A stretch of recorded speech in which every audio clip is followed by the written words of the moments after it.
बच्चों हेलो बच्चों, today's our topic is atomic structure. ठीक है, firstly we discuss about the introduction. John Dalton consider atom to be an individual entity, but his concept had to be discarded end of the 19th century when scientists through experiment were able to find existence of charge, electron and proton and neutron particles, atoms. अब देखो, जो ये atom है, आपके atom के अंदर जो सब एटॉमिक पार्टिकल मिले हैं, जैसे हमारे पास क्या है, इलेक्ट्रॉन, प्रोटॉन और न्यूट्रॉन्स, इन्हीं को हम नाम बोलते हैं बच्चों सब एटॉमिक पार्टिकल्स।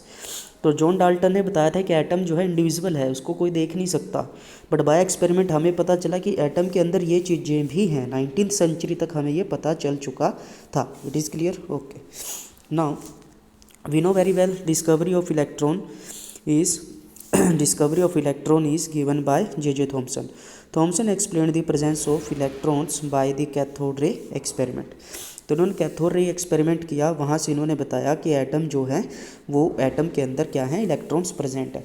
दूसरा हमने इनका देखा था एक केक पुडिंग एक्सपेरिमेंट, और एक हमने देखा था वाटरमेलन का।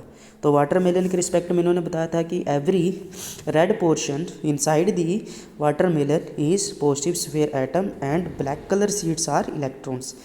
सिमिलर केक पुडिंग में इन्होंने बोला था dry fruits are electrons and other remaining part are positive charge sphere.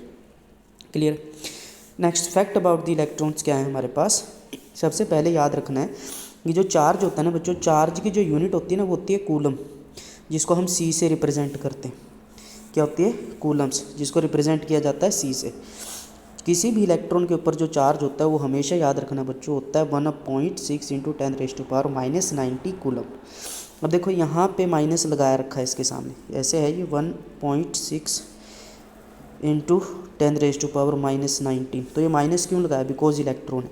हमें पता है जितना इलेक्ट्रॉन होता है उतना ही प्रोटॉन होता है, तो प्रोटॉन का चार्ज भी सेम रहेगा बच्चों, हमेशा याद रखना प्रोटॉन का चार्ज भी क्या रहेगा, सेम रहेगा, बस आगे पॉजिटिव लग जाएगा और वो हो जाएगा आपके पास 1.6 × 10⁻⁻90 कूलम। तो यहाँ पे एक माइनर सा डिफरेंस है जो आपको दिखाई दे रहा होगा। इधर मैंने पॉजिटिव चार्ज लगाया बिकॉज ये किसका है, प्रोटॉन का, और इधर मैंने नेगेटिव चार्ज लगाया बिकॉज ये किसका चार्ज है, ये है इलेक्ट्रॉन का। क्लियर? आगे बढ़ते हैं।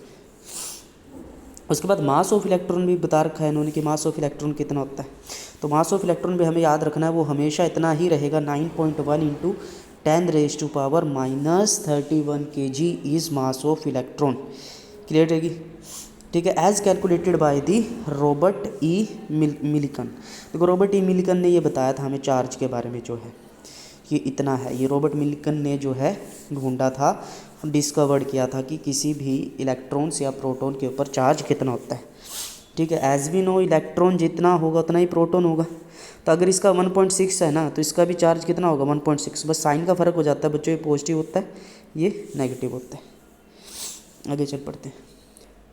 कहता है डिस्कवरी ऑफ प्रोटॉन। प्रोटॉन की डिस्कवरी है बच्चों वो एनोड से की गई है।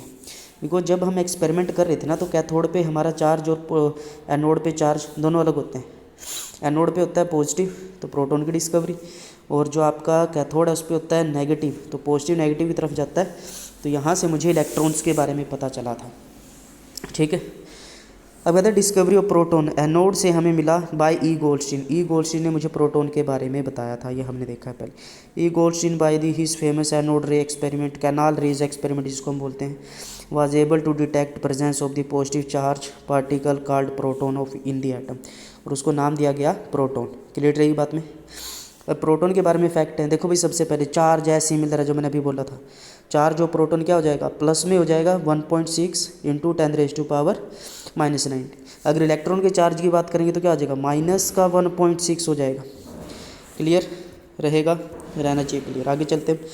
मास ऑफ प्रोटॉन देखो भी, मास ऑफ प्रोटॉन कितना है, 1.673 × 10⁻⁻24 ग्राम। ठीक है, मास ऑफ प्रोटॉन जो है अप्रोक्सीमेट कितना इलेक्ट्रॉन के इक्वल होता है, अप्रोक्सीमेट 1840 × मास ऑफ इलेक्ट्रॉन, इतने गुना होता है, अप्रोक्सीमेट 2000 टाइम्स। मैंने बताया था आपको क्लास में, अप्रोक्सीमेट 2000 टाइम्स होता है मास ऑफ इलेक्ट्रॉन के जो भी मास ऑफ प्रोटॉन होता है। इसलिए मास ऑफ इलेक्ट्रॉन को हम निग्लेक्जिबल मानते हैं हमेशा। क्लियर करेंगे इस बात को, आगे देखते हैं।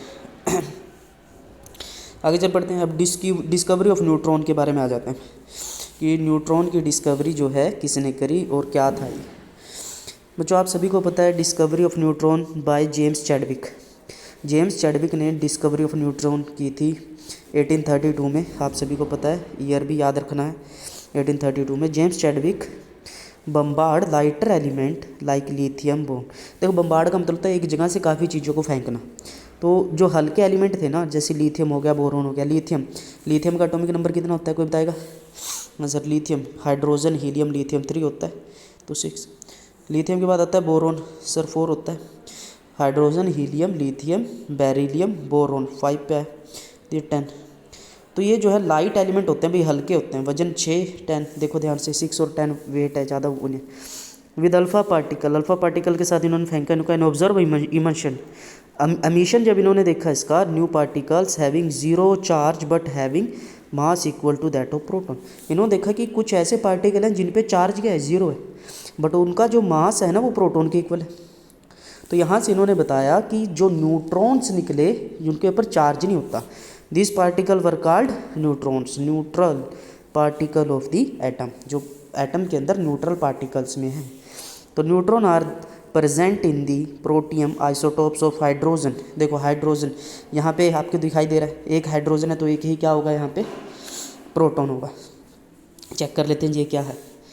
सर जब भी हम मास निकालते हैं ना, तो मास के लिए मुझे क्या चाहिए, प्रोटॉन प्लस न्यूट्रॉन, क्योंकि इलेक्ट्रॉन के मास को हम निगलेक्ट कर लेते हैं भाई। याद रखना हमेशा, किसको निगलेक्ट कर लेते हैं, इसके। तो यहाँ पे दिखाई दे रहा है मुझे 1 है जी, तो यहाँ पे जो 1 है ना, ये आपका न्यूट्रॉन है, प्रोटॉन नहीं है। यहाँ पे क्या है, ये neutron. Since mass of electron are देखो बोल रखा है, mass of electrons are negligible as compare that of proton and neutrons, hence sum of the masses proton and neutron with atom will compare the atomic mass.